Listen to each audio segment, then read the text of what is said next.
In this video, I'm going to show you how to easily make your own junk journal. If you've never done it before, this is absolutely the easiest way. No complicated skills required, and you can make it all out of old bits and pieces. Great upcycling. I'm Christine of Christine's Crafts, and this channel is dedicated to crafting on a budget. So what are you going to need for your junk journal? Well, the first thing you're going to need is an old book. A nice old hardback book. It doesn't matter how old it is or what size it is. The size is entirely your choice. Pick one up in a charity shop or a thrift store, and you can use it for your base.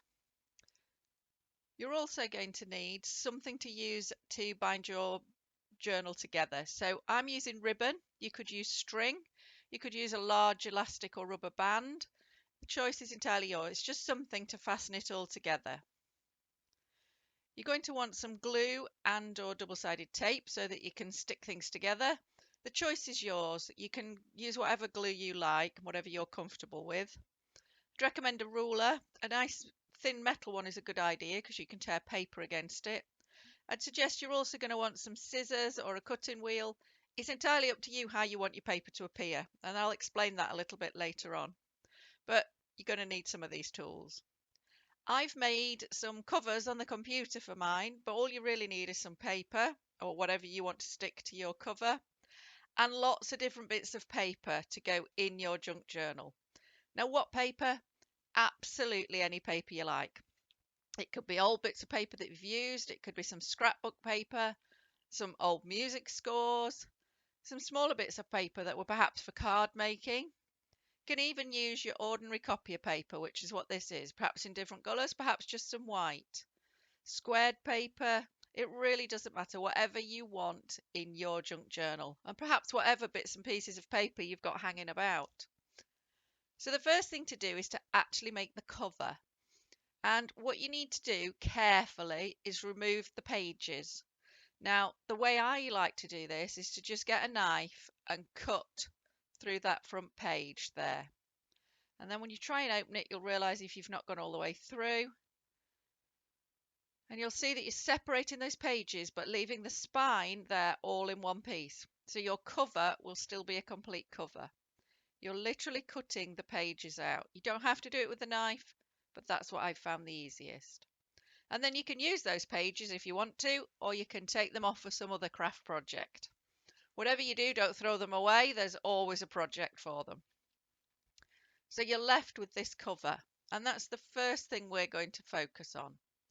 We've got the outside of it and the inside of it. And at the moment, it doesn't look particularly inspiring. So you see in my book, I've got some nice pictures, which I'm definitely going to use in my journal. So you can start on the outside or the inside first. It's entirely up to you. I'm going to start by covering the inside. So take a ruler and measure all the way across. Flatten it down and measure across. And then measure the height of your book because you want one piece of paper to cover all of it. Now I'm going to use this nice one with ferns on, and I'm going to cut it to the size I've measured. Now that doesn't mean it'll be exactly right, but that's where I'm going to start from. And when I've tried it on, if I'm not happy with it, I will cut it again. So I'm cutting it neatly. I've decided I don't want a torn edge. I want some nice neat edges. And I'm cutting it down to the size to go on my hardback cover. So the next thing you want to do is just try it on there and make sure it really does fit nicely and that when you glue it, this is going to work. So one of the key things here is to press down firmly into that spine because you'll have a little step, and just make sure you're happy with it. And then it's a case of fixing it down. Now for this I do use glue, and you'll see here I'm wrestling with my old pot of glue, which actually I binned after this project. I was so irritated by it. But I covered the whole thing with glue because I need to get something right to the edges. Now you can achieve that with tape, but I think glue holds it down nicely to the whole spine and the whole cover, so you don't have it wandering around later or little pockets popping up. So then place it on carefully, and I recommend starting in the middle and just go along the top and make sure it's lined up, and then firm it down a little bit and then just check you're lined up everywhere. and really is just a case of firming it everywhere and making sure you've got contact so that it all holds down flat. And then I suggest you put something heavy on it while it dries, because you really do want it stuck down. Once it's dry, I'd start looking on the outside of the cover. So you've got 3 sections to cover. Now, because I'm using a wide ribbon, I'm not going to cover the actual spine of mine. I'm just going to cover the front and the back. So what you want to do is measure and cut your bits of paper the right size, that they fit in there but don't fit over the edge. Now, because my book's got this sort of panel on the front and the back, I'm just putting my card in that panel. You can, of course, also make a strip of card to cover your spine. Depends what you're using to bind your book.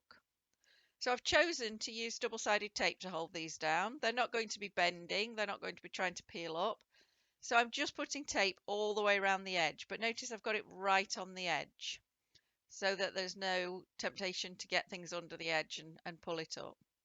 So simply take the protective paper off all the tape and then place it down exactly where you want it. And this is the time to take a little bit of time and make sure you've got it lined up, because you're going to be looking at this for a long time, hopefully. Or whoever you're gifting it to is going to be looking at it for a long time. So again, take off your protective paper and stick it down. And that's your cover made, apart from your binding of your pages. So if you want to embellish it and stick things on, you make this as fancy as you like. That's the beauty of junk journals. You can be incredibly creative and you can apply anything you like to them. And there you go, a cover. All complete for me. So I'll need to start thinking about paper. As you can see, I'm going to cover that. That's why I'm not worried about it. So what paper is going to go in there? Well, as I said, you can use any paper you like. This is your creative journey, not mine. But I'm just going to give you some hints and tips. So the first thing I'd do is decide on the largest piece of paper you're going to put in there. And an easy way of doing this is measuring across the book and then guessing how much you want to come in from it. So maybe half an inch less, maybe a whole inch less. But you can have a go. You can always cut a bit more off. That's my principle. So measure the height and cut it to the right height. Now, it's really important to know that you don't need all your pages the same size. In a junk journal, you can do what you like, and actually encourage you to have different size pages. It makes it more interesting. But this step on the first one, it's important to make it the biggest one you're going to use. Now you'll see when I've tried it in, it sticks out. So I'm going to cut some more off. You can have your pages sticking out of your cover, but I don't want that. I want the cover to protect my pages. So I'm cutting some more off. Don't worry about the fact this one's getting folded and refolded. It's only one page, but it's giving me my size. And then I know that every other page wants to be that size or smaller. Smaller is good, but no larger than that. So basically that's acting as your template. So then you can move on to all your different pages. So if you've got a nice piece of copier paper, you can just cut that down. Now, notice this time I've decided I want a bit more of a traditional feel, a bit more rustic, a bit more vintage. So I'm going to rip the edges by simply placing the ruler down tight and ripping the paper. Now you could go around all 4 sides and make them all match. It's up to you. So that's 2 pages. I'm on my way. So then you literally carry on. Now this, you'll notice, is a smaller piece of paper. So because it's a little bit of a symmetrical pattern on it with the corner detail, I'm going to take the top and the bottom of it so that it fits inside the cover. And then I'm simply going to fold it in half. Now, this won't be as wide as the book, but that's okay. It really doesn't matter. And you'll also notice that a lot of my papers are coloured on one side and not the other. That doesn't matter. Any paper will work. So here I've got a pad of squared paper that I use in my other job as a maths teacher. Why not use some of that? That could be great for putting some information in. Another page added. So, there's not a lot of detail on that squared paper. Perhaps I should make a little pocket. Now, a great thing to do in a junk journal is make pockets. Now, you can do it just by folding the page, but I'm going to make one using one of the pictures out of the original book because I think that's a really nice link back to the book that I've used. So if you're going to add another piece of paper to make your pocket, I recommend you using some really narrow double-sided tape and just placing it on the three sides that are going to be making your pocket. So you just end up with one side open to slide in your bus ticket, your receipt, whatever it is you decide you want to store in there later as your memory. It really doesn't matter. I mean, at this moment, I could say, your junk journal can be for anything. You could store up some memories in it. You could record day to day like a diary. Perhaps you want to create one to record your garden and put little seed packets in, and photos and little notes and hints and tips for next year. Really, you could use it for anything. As you can see, that's quite a nice little pocket, and it's just another detail.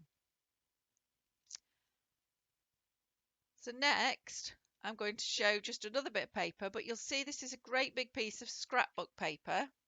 So I'm going to treat it a little bit differently. I'm going to make a page exactly as I did before, exactly the size I want, but then I'm going to use the offcut to make a smaller page because it will still be a significant size and it's something I'm happy with. So I'll simply fold one way and fold the other one the other way just for a bit of variety. And I've got a little bit of a different size there as well. And another little pocket, but this time at an angle. Now you'll see a lot of my pages are quite blank. I've left a lot of space for writing, for sticking things in, and for even doing stamping or whatever in the future. And that's because of the way I want to use it. But you could use all coloured paper if you wanted. And all you do is keep going with all your paper until you've got enough pages for your book. Now, enough pages, what do I mean by that? That is entirely up to you. So you just keep going. Then when you've got enough, it's time to bind it. Now you'll see I've got quite a few more pages added, but I haven't got loads. Now that's partly because I want to stick a lot of things in and partly because I know I can just open it up later and add some more if I want to. So once you're happy you've got enough, and I believe when you've got them all fastened together like this, one outside the other, it's called a signature. Then you're going to place them in your journal. Check it, make sure you're happy they're not sticking out, or if they are, you're happy for them to stick out, and then bind it. Now, if you're using a band, a rubber band, you're simply going to feed it over the sheets and the book cover, and it will just sit there and hold it all in place. If you're using a ribbon or a string, you want to place it inside your journal, right on the fold. So you want all your pages on the fold and the spine of the book. And then turn the whole lot over and you're going to fasten it. Now I'm choosing to use a bow, but for the first part of the bow I will do a double, as you can see, because it just holds it a little bit better while I'm netting about with the ribbon, making sure the pages are where I want them and just getting myself happy with it. So at this point you can, if you want to, turn it back over, check you're happy. Just make sure you're still holding it all because it won't be too secure just yet.